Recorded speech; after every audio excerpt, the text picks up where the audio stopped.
Hello and welcome back to my channel. I hope you're doing well. I treated myself to a new mould.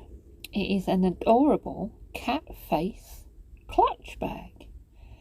I purchased this from eBay. It came as a set.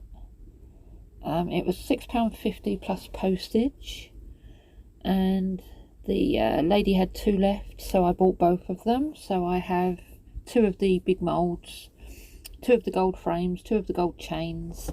I made this custom glitter mix.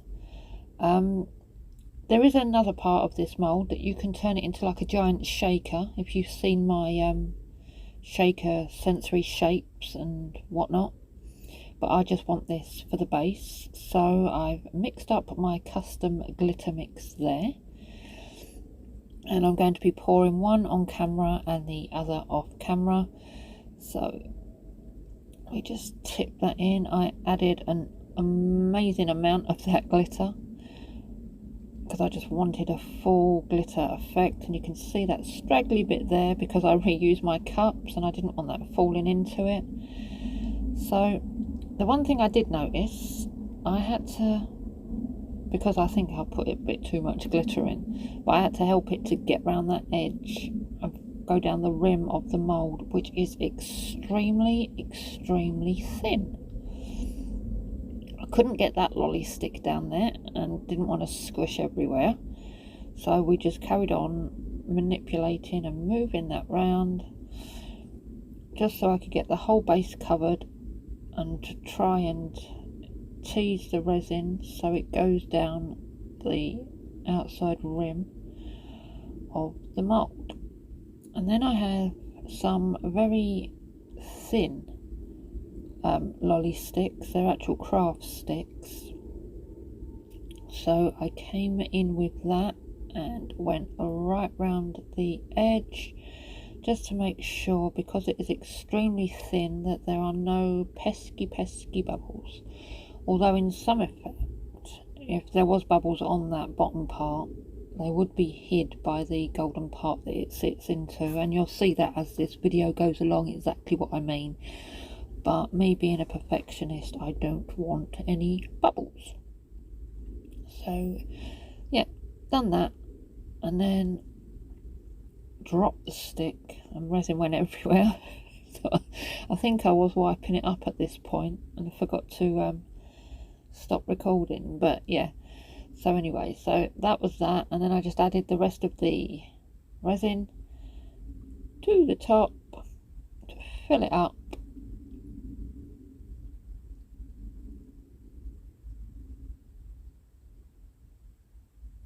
And noticed a couple of bits that still needed to be pushed into place because it wasn't playing ball.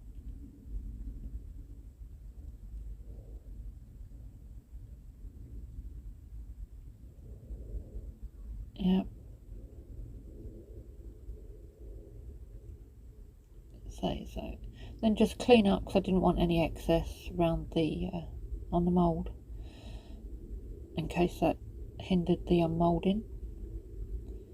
And then just gave it a squish to make sure any bubbles would rise to the surface. Gave it a spritz with isopropyl alcohol, and then I've done exactly the same to mould number 2. And then I will leave them overnight to cure, and then come back and unmould. So there they are, both finished. Absolutely stunning, and I really can't wait to unmould these. Okay, so the time has come to unmould, and I did start to do this one off camera, and yeah, they're not the easiest thing to unmould. As you can see, I'm extremely struggling with the ears. As soon as I flap that, it flaps back. So we thought, right, let's lay it flat and see if that will work. No, flat back again. At this point, I'm glad I'm doing a voiceover because I was getting most annoyed. And then I thought, oh my god, no, it's stuck. Oh great, brand new mould, beautiful glitter mix, can't wait to unmould it, and the damn thing's stuck to the base inside. So at this point I did pause the video, and then yeah, that was well and truly jammed, and I was panicking, and I did pause the video, as you can see, because I did manage to get it out of the mould.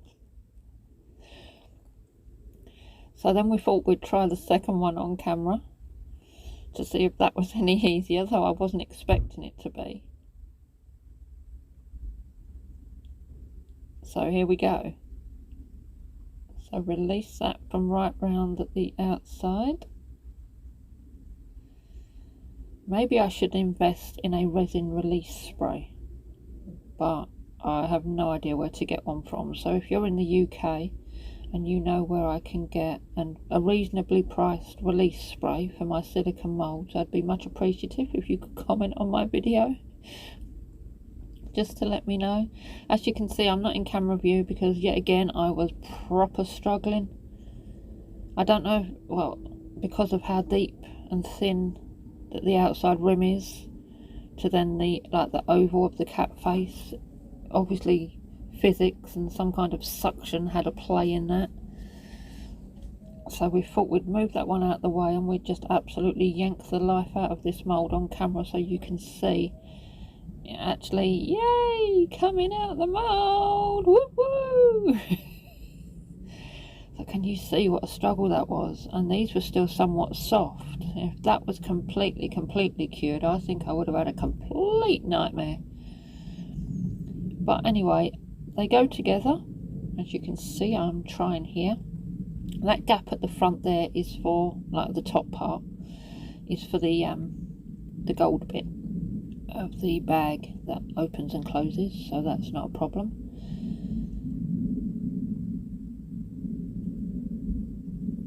So pretty. So I'll get the gold bit and show you. Now it opens and closes like that, snap closes. Now if you remember, I said at the beginning of the video I bought two. Well, that bit fitted in perfectly. This bit, when I lifted it up, we still had a ginormous. Can you see that gap at the top there? It wasn't fitting in properly, and I'm thinking, what on earth is holding that off? Well, it turns out that because I only paid a cheap price for these, I reckon you get what you pay for. But anyway, I mean, the top coat has dried nicely and left it with a glossy finish. So all I need to do now is to place it into the frame. And what I'm going to do, rather than put the glue in the frame, I'm just going to put a layer around the rim of each side, and as you can see, it just fits in like that. So then that way it's a little less messier, so I won't get glue all over the frame.